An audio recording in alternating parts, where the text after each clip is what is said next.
여러분의 삶의 여정 중에 그런 질문을 혹시 해보시진 않았나요? 저도 이번에 쉼을 가지면서 제 스스로에게 그런 질문을 던져봤어요.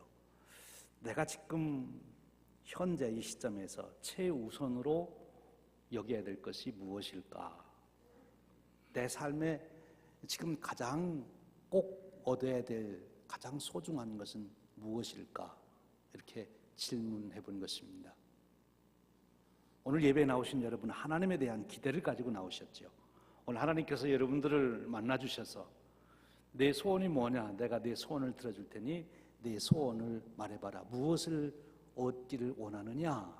이렇게 질문하신다면 여러분들은 무엇이라고 대답하시겠습니까? 여러분의 삶에 최우선으로 있어야 할 것, 그것이 무엇입니까?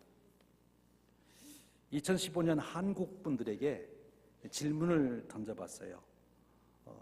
여러분은 무엇을 최우선으로 여기십니까? 그렇게 질문을 던졌더니 10대에서부터 노년층에 이르기까지 남녀 공이 동일한 대답이 나왔어요. 그 대답이 무엇인가 하면 즐겁게 사는 것이다. 그렇게 나왔어요. 두 번째는 건강, 세 번째는 자금이 넉넉했으면 좋겠다. 네 번째가 가정의 화목, 이렇게 나왔습니다. 이 시대를 살아가는 우리 한국 사람들의 가치관을 드러낸 것이다, 이렇게 볼 수 있지요. 하나님께서 여러분에게 내 소원이 무엇이냐 물으면 여러분은 무엇이라고 대답하시겠습니까? 일찍이 지혜의 왕 솔로몬은 그가 1000번째 드리고 하나님께서 응답하시고 내 소원이 무엇이냐 이렇게 부를 때 그는 그렇게 구했습니다. 하나님, 제게 지혜를 주시옵소서. 지혜의 왕 솔로몬은 우리 인생에서 가장 소중한 것이 지혜라고 하는 것을 알았던 것입니다. 그래서 하나님께 지혜를 달라고 구했고 하나님은 그것을 참으로 합당하게 여기시고 내가 지혜만이 아니라 그 지혜를 통하여 너에게 부귀와 영화도 함께 주겠다, 이렇게 말씀하셨습니다. 오늘 우리가 읽은 성경 말씀에도 지혜에 대해서 말씀하고 있습니다. 지혜, 참으로 중요한 것이지요. 잠언 4장 6절, 7절, 8절에 가면 이렇게 말씀합니다. 지혜를 버리지 말라. 그가 너를 보호하리라. 그를 사랑하라. 그가 너를 지키리라. 지혜가 제일이니 지혜를 얻으라. 내가 얻은 모든 것을 가지고 명철을 얻을지니라. 그를 높이라. 그리하면 그가 너를 높이 들리라. 만일 그를 품으면 그가 너를 영화롭게 하리라. 그가 아름다운 관을 내 머리에 두겠고 영화로운 면류관을 내게 주리라. 지혜가 우리에게 영화로운 면류관을 안겨준다는 것입니다. 여러분, 이 지혜를 소유하고 싶지 않습니까? 이 지혜를 얻고 싶지 않습니까? 일찍이 솔로몬은 잠언을 통해서 이와 같이 지혜의 소중함을 우리에게 일깨워 주었습니다만 오늘 우리가 읽은 성경 말씀은 그 귀한 지혜를 어떻게 우리가 얻을 수 있는지 그 방법을 가르쳐 주시고 있어요. 우리 인간이 얻는 지혜, 즉 내가 지금 이 상황에서 어떻게 해야 살 수 있는지, 어떻게 하면 죽게 되는지, 어떻게 하면 하나님의 상급을 받는지, 어떻게 하면 심판을 받는지, 요즘 세상 우리의 말로 말하면 어떻게 하면 성공하고 어떻게 하면 실패할 수 있는지, 그 지혜를 말씀하고 있는 거지. 어떻게 그 지혜를 우리가 얻을 수 있는가? 오늘 우리가 읽은 성경 말씀 10절에 보면 이렇게 말합니다. 여호와를 경외함이 지혜의 근본이라 그의 계명을 지키는 자는 다 훌륭한 지각을 가진 자이니 여호와를 찬양함이 영원히 계속되리라. 여기 중요한 단어가 소개되는데요, 지혜의 근본이라는 말이 소개되고 있어요. 이 지혜의 근본이라는 말은 모든 지혜를 얻을 수 있는 문이 열린다, 그런 뜻입니다. 모든 지혜의 시작이 여기서부터 된다, 그런 뜻입니다. 모든 지혜가 이곳에서부터 나온다.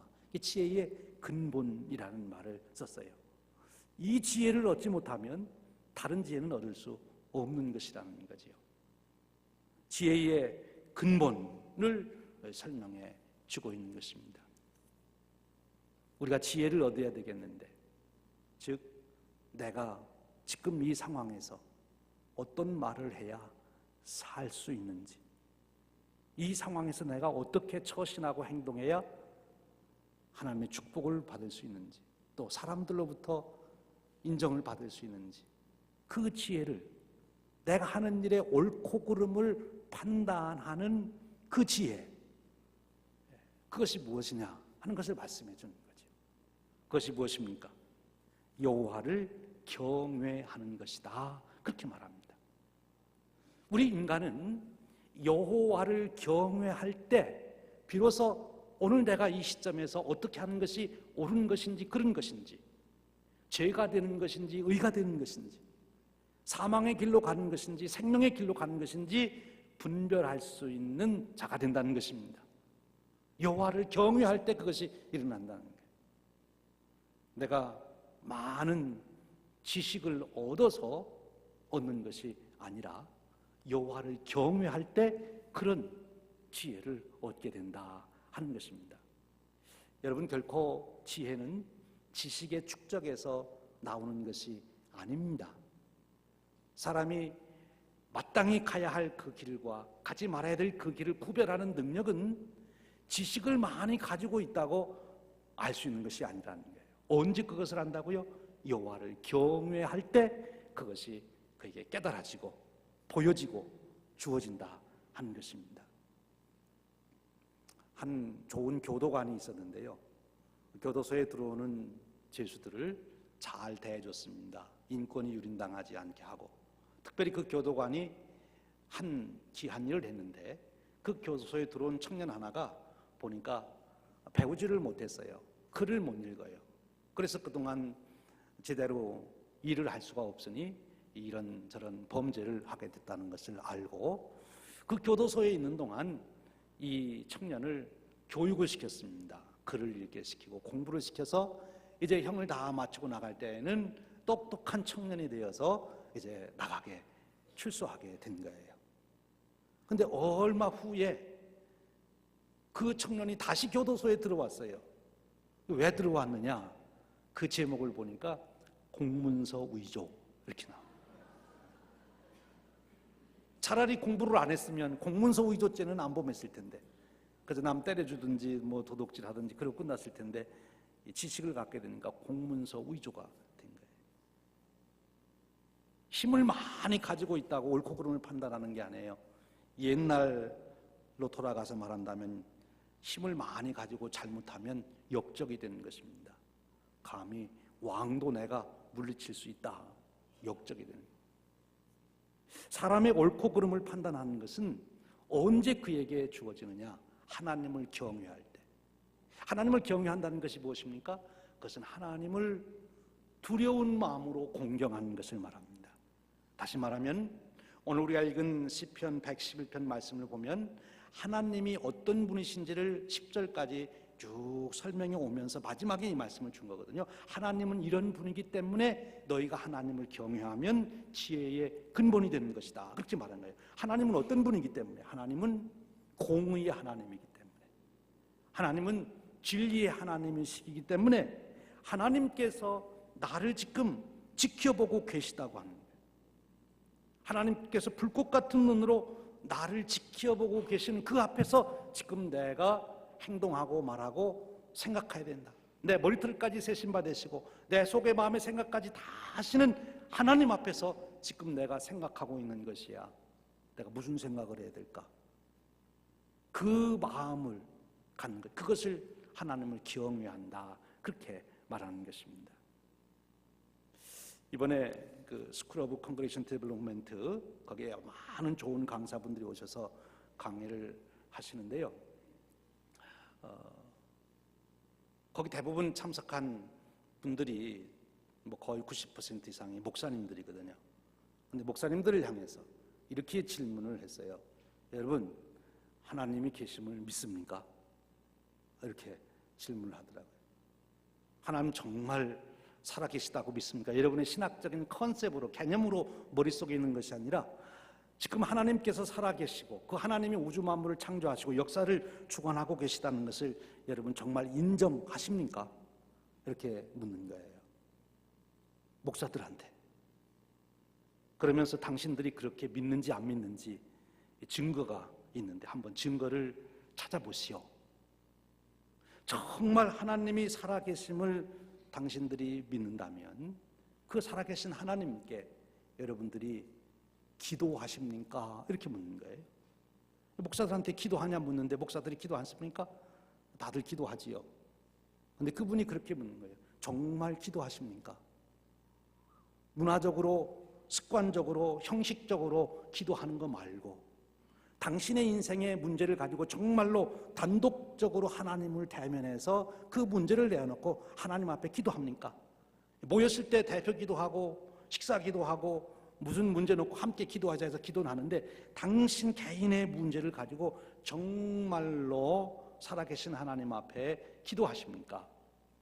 하나님이 살아계시다면, 그분이 전능하신 분이라면 당신이 기도하는 것이 마땅치 않습니까? 지금 우리 연합감리교회가 디클린되어 가는 이유는 다른 데 있는 것이 아니라 그 강사의 말로는 바로 우리 목회자들에게 그런 믿음이 없어서 그렇습니다.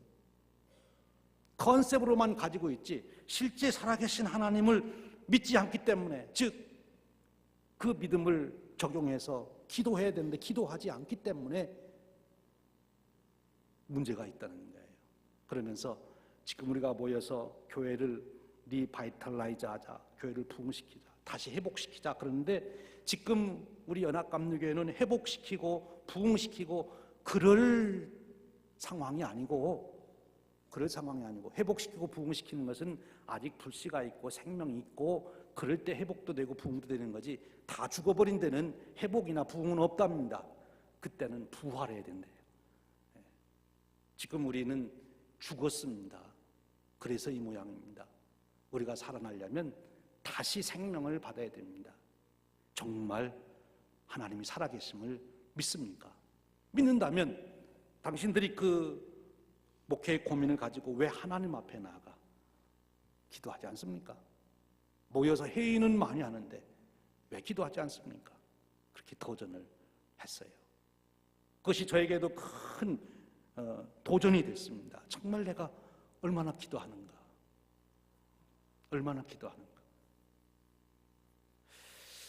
여러분 정말 하나님께서 살아계심을 믿습니까? 그리고 그 하나님이 저 멀리 하늘 높이만 계신 것이 아니라 여러분의 삶의 현장을 다 살피고 계심을 믿습니까? 그렇다면 우리에게는 두 가지가 나타나야 돼요.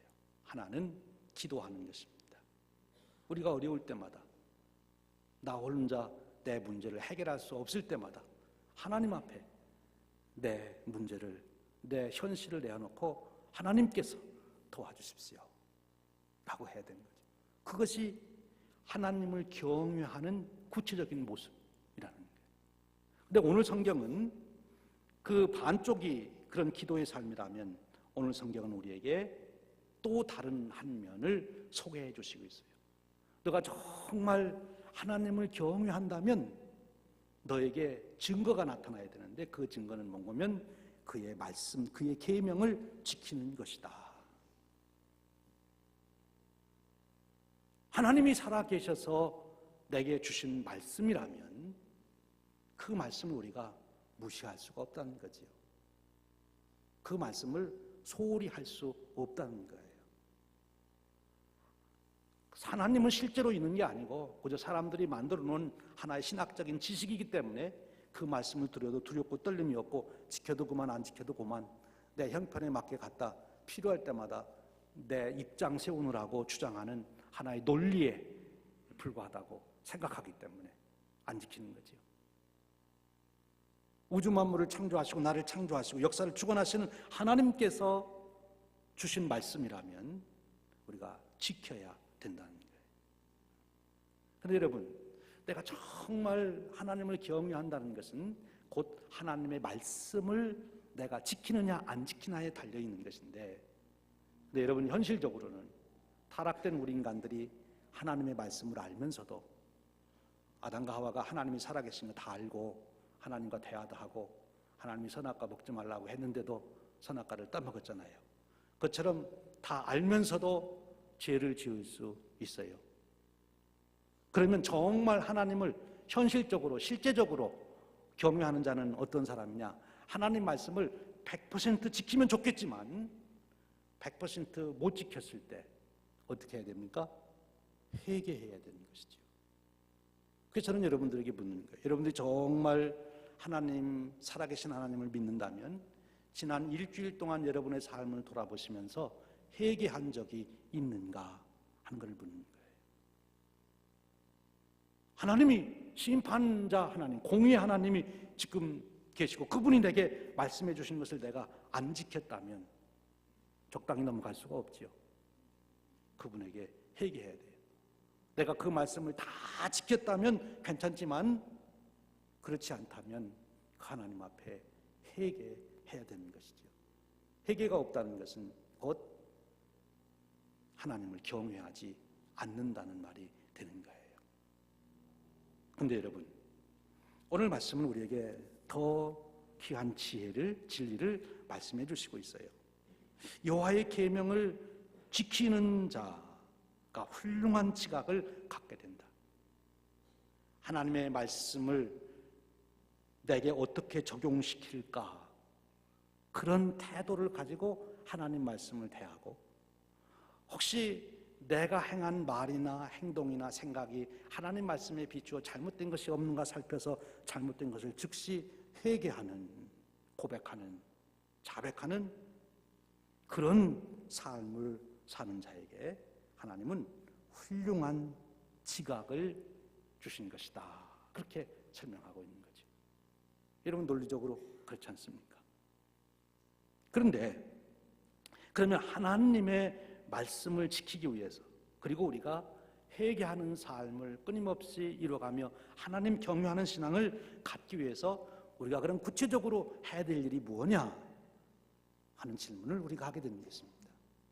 그것이 곧 하나님 말씀을 읽으라는 거예요. 알아야 지키지요.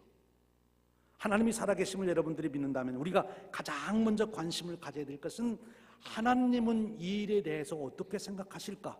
왜? 하나님 생각은 반드시 생명의 길이고 반드시 승리의 길이고 반드시 평안의 길이고 반드시 축복의 길이기 때문에 하나님은 이 일에 대해서 어떻게 생각하실까? 우리가 관심을 가져야 됩니다. 그 관심이 없다는 것은 하나님을 안 믿는다는 거지. 그래서 하나님 말씀을 알아야 돼요. 하나님 말씀을 읽어야 됩니다. 읽는데 내가 1년에 몇 번 읽었다 하는 것, 공을 세우기 위해서 읽는 것이 아니라, 소설처럼 그렇게 읽는 것이 아니라 그 말씀을 내 생활에 적용하기 위해서 읽는 겁니다. 이번에도 그 강의를 통해서 저에게도 큰 토론이 됐어요. 너는 설교 준비하기 위해서만 성경 읽냐?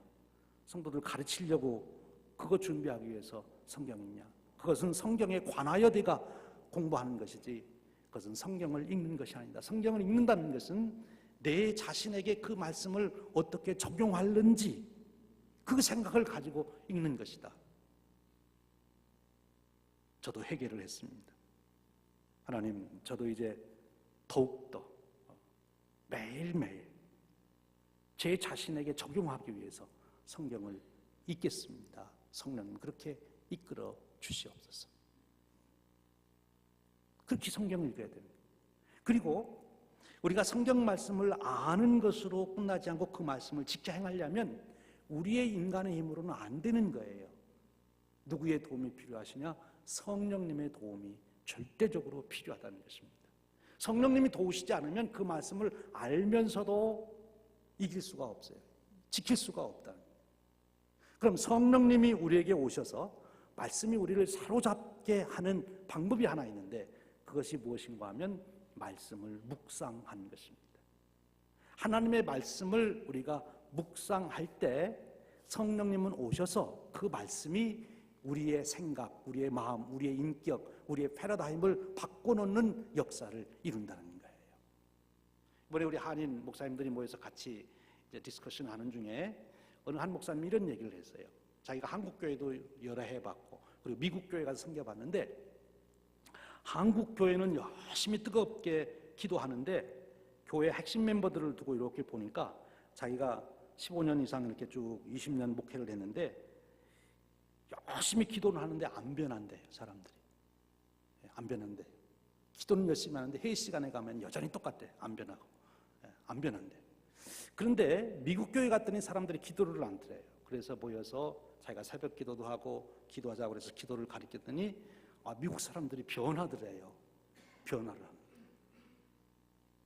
그러면서 그분이 발견한 것이 뭐냐면 우리 한국 사람들이 기도를 하는데 한국 사람들은 반쪽 기도만 해서 안 변하고 기도의 응답은 있어서 환경의 변화는 있는데 기도를 통해서 이루어지는 가장 중요한 열매인 자기 자신의 성숙과 자기 자신의 변화는 안 일어난다는 거예요. 때로는 병도 낫고 환경도 변하고 사업도 잘 되고 그런 응답은 한국 사람들이 받는데 자기 자신이 변화되어 하나님의 훌륭한 도구가 되는 그런 은혜는 미국 사람에 비해서 비교적 덜 받는다.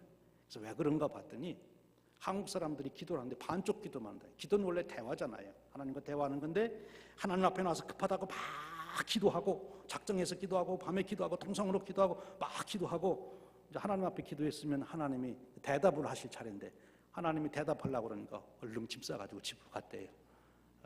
그러니까 하나님의 대답을 들을 시간이 없어요. 그래서 그분이 얘기하는 게 우리 한국 분들은 그동안 통성기도 열심히 부르짖는 기도 훈련됐는데 우리 한국 분들은 하나님으로부터 듣는 기도, 관상기도라고도 표현하는데 그 듣는 기도, 침묵하며 하나님께서 내게 뭐라고 말씀하시는지를 듣는 기도 훈련을 좀 더 받는다. 그러면 진짜 한국 성도님들은 놀라운 축복의 신앙생활을 할 수 있을 것이라고 그렇게 말씀하시더라고요. 저에게도 그것이 도전이 됐어요. 저도 제가 하나님께 드리는 기도 시간이 계산해 보니까 더 많고 하나님의 음성을 듣는 시간이 상대적으로 짧았어요. 그래서 앞으로는 하나님의 음성을 듣는 시간을 더 좀 길게 갖자. 하나님의 지혜를 제게 부어주시려고 할 때 그 자리를 떠나지 말자. 그런 생각을 했어요. 여러분, 하나님 말씀을 묵상하는 것입니다. 그럴 때 성령님께서 우리에게 강하게 역사하는 것입니다. 사랑하는 여러분, 오늘 성경은 우리에게 놀라운 영적인 지혜를 가르쳐 주시고 있어요. 우리 인생의 가장 중요한 것은 지혜인데 그 지혜는 여호와를 경외할 때 우리에게 오는 것이다. 그때 내가 옳고 그름을 판단하는 지각이 생기는 것입니다. 근데 언제 그 깨달은 하나님의 지혜를 내 삶에 실천할 수 있는가? 하나님 말씀을 묵상할 때 성령님이 오셔서 그 말씀에 내가 잡히게 하시고 그 말씀으로 내 심령과 내 인격과 내 패러다임과 모든 것을 바꾸시고 나를 성숙시가는 역사를 이루신다는 거예요. 사랑하는 여러분, 이제 곧 가을이 시작이 됩니다. 세상 사람들도 가을이면 천고마비의 계절이라고 독서의 계절이라는데 여러분들 다시 한번 이 가을을 맞이하며 우리 자녀들도 백투스쿨에서 학교로 돌아갔는데 다시 한번 여러분들이 결단하셔서 이 가을에 하나님 말씀을 읽고 묵상하는 시간을 따로 띄어서 작정을 쓰기로 하십시오. 그리고 평신도 아카데미도 오셔서 말씀 훈련을 더 받으시길 바랍니다. 그래서 하나님 경외하는 자에게 주시는 지각이 뛰어난 축복을 누리시기를 주님의 이름으로 축원드립니다. 그런 자에게는 오늘 말씀 보니까 영원토록 찬송하게 하겠다. 그 무슨 말씀이에요? 매일매일 하나님의 놀라운 역사를 경험하게 하겠다 하는 것입니다. 하나님을 경외함으로 지각이 뛰어난 자가 되어서 매일매일 여러분들이 하는 행동과 말과 생활 태도와 모든 것을 통하여 하나님의 역사가 일어나는 축복이 이루어져서 매일 하나님을 찬양하는 은혜의 삶이 되시기를 주님의 이름으로 축원드립니다. 기도하겠습니다. 하나님, 오늘 저희들을 부르셔서 우리가 어떻게 생명의 길로 가고 승리의 길로 가고 풍성한 삶의 길로 가고 존귀한 삶을 세우는 길로 가는지 깨우쳐 주시니 감사합니다. 지혜를 주시옵소서. 그 지혜를 얻기 위해서 하나님을 경외하게 하시고 하나님을 경외할 때 말씀을 귀중하게 여기게 하시고 말씀을 묵상케 하심으로 우리가 말씀에 사로잡히는 성도가 되도록 축복하여 주시옵소서. 예수님의 이름으로 기도하옵나이다. 아멘. 우리 시간 함께 성찬의 은혜를 나누겠습니다. 우리 배정하실